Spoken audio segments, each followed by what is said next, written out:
Hello everybody, today in this video I'll show you how to add Pinterest banner to your Pinterest profile. So let's jump right into it.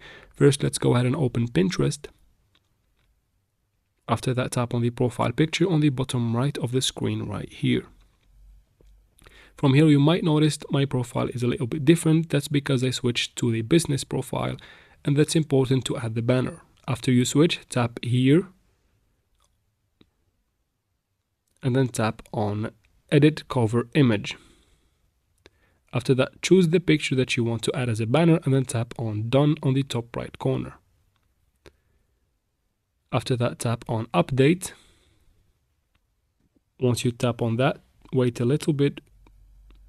Once it is uploaded, the banner is added successfully to your profile. Just like that. I hope this video was helpful. If it was, please like and comment down below. Don't forget to subscribe for future videos like this one, and thanks for watching.